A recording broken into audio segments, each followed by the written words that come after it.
Okay, we'll get this started. First score of our national semifinal was Cal State Dominguez Hills 94, DBU 83. That was in overtime.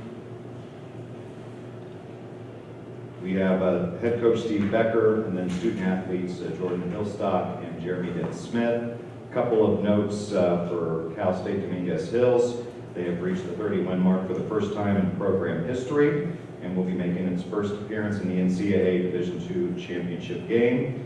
Will be the first team from the California Collegiate Athletic Association to play in the championship game since Cal Poly Pomona won the title in 2010. Point Loma was the last representative from the West region to reach the title game, doing so in 2019. Will attempt to become the third school from the CCAA to win a Division II national title in men's basketball. Cal State Bakersfield won 3 titles previously in 93, 94, and in 97, and then Cal Poly Pomona won the 2010 title. Is the first team since Point Loma in 2019 to play in the championship game in its first Division II Elite Eight appearance.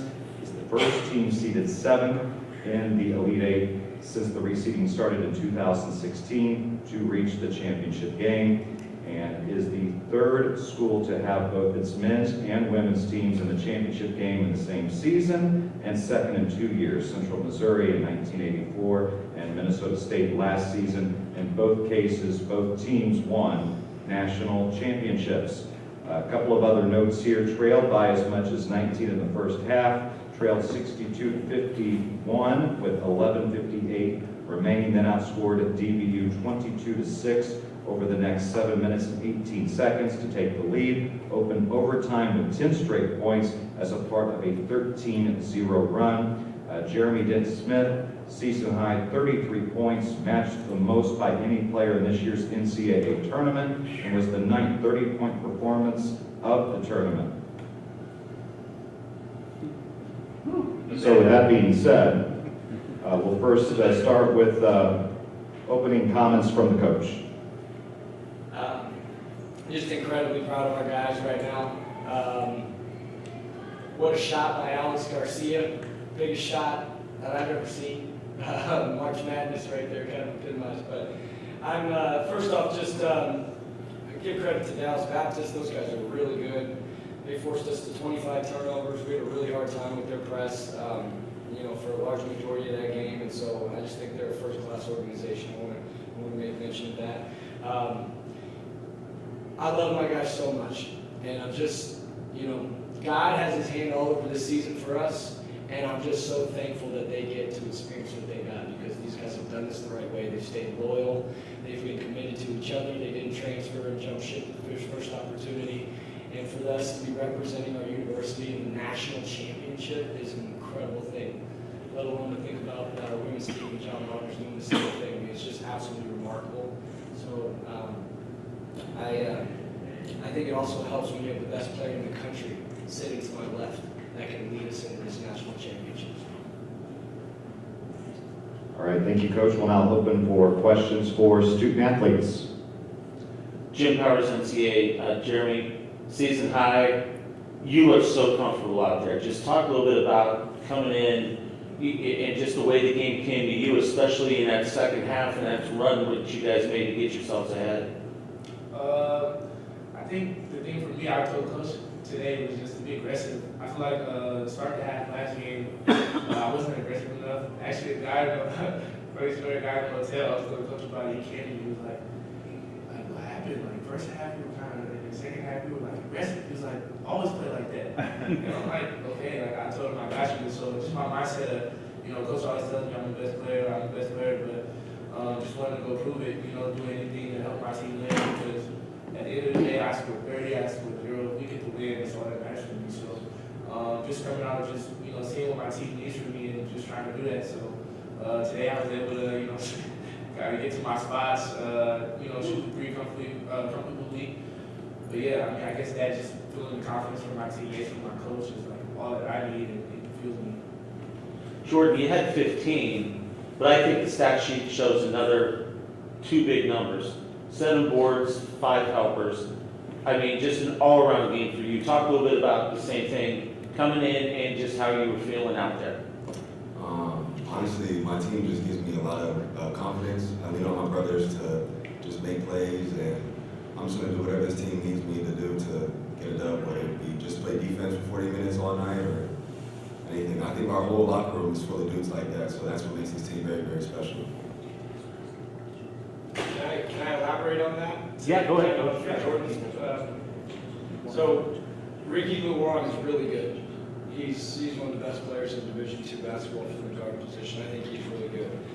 But Jordan and Alex got the matchup of guarding him, and at times he broke us down. But if it wasn't for Jordan and Alex's resilience to just keep scrapping, keep fighting, keep clawing. I mean, he had 22, but it took him 26 tries. And they did a good job with 0-4 from the three-point line. I think that's a big part of this win. Obviously, we gave up 83 points. It's a lot more than we're used to giving up, but I think it's more so a credit to the other team being really good. So Jordan did what he did on the offensive end, right? He had 15, 7, and 5 assists, but I mean, he was also guarding the other team's best guard. So, you know, that speaks to who Jordan Hilstock is and how he'll do whatever it takes for his team to win. Coach Rich Waltz with CBS. It'll be fun to see you on Saturday. I wanted to, if you could, to go through that last sequence. When you hit the three, it looked like Jeremy was the first option on the inbound. It looked like they wanted a foul. As a coach, how do you coach a situation like that where you think you're going to get fouled, and the ability for your team to improvise when the first option wasn't there? Well, I think you start with not anticipating the foul.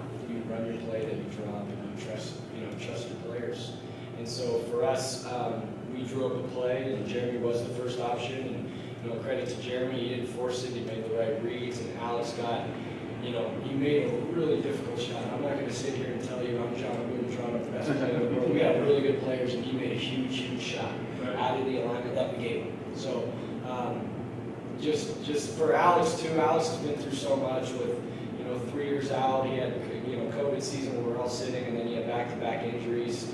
And he's just one of the most selfless guys like Jordan and Jeremy, to where for him to hit that shot, it almost seems storybook, to be quite honest, if you know all that we know about Alex Garcia. All right, this question is for Jeremy and Jordan. Well, at the beginning of the year, I know what it was. I'm a former coach to play on Saturday.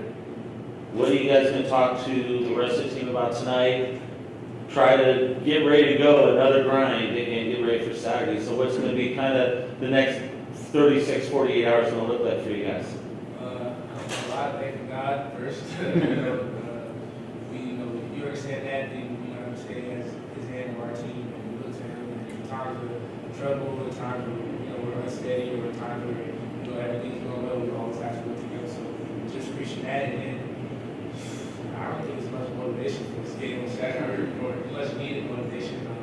I think everybody is locked in. We had our goals from the beginning of the year, and to go through the conditioning, the hard times, all the injuries, all the playing through knickknacks to play the game on Saturday. I feel like that's every kid's dream. So we just gotta lean on each other.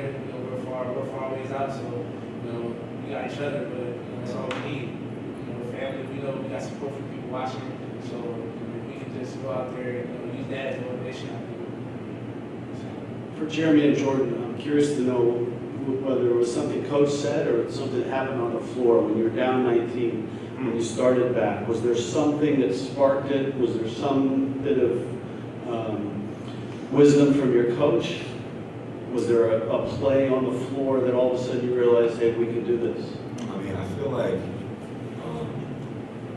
us the guys, we know that they can give it up points as much as they can run it up. So it's just staying sound and disciplined and just sticking to the game plan and just not getting flustered and just keep moving. I'm gonna say that too. I think our bench, the guys who don't play, Tommy, Promise, Tay, even Kyle, everybody is constantly telling us about the game. Come on, we got this. So even times where we might hang our head, we don't get to do it alone because our brothers there to pick us up. So they always remind us, the game not over. It's a lot of time. So you hear that, and you see a couple baskets where it's like, okay, we're here, we can do this. And so as the game starts to go along, you just we talk about Nobody in the media said power the rock. So, you know, you just got to continue to, you know, power the rock, little by little, and so, you know, eventually the rock will break. So, yeah, that's what happened. And in the flow of the game, there was a intention to chip away at the lead. We were down significantly. We talked about in the last media that when we cut this thing to 10, right? When we went into halftime, 10 or less, and we did that. So I don't know what the differential was, 8, 9, whatever, but it was under 10. And so we just, we've done this all year. We set tangible goals for ourselves. And, you know, I'm not going to, you know, bore you with the tangible goals that we did set throughout the course of the season, but that was an example. And that's just staying locked into the details. Just as much as like scouting details important in the flow of the game. When we talk about chipping that thing away, you know, I think they did an incredible job of you know, of executing that. All right, we'll dismiss the student athletes now.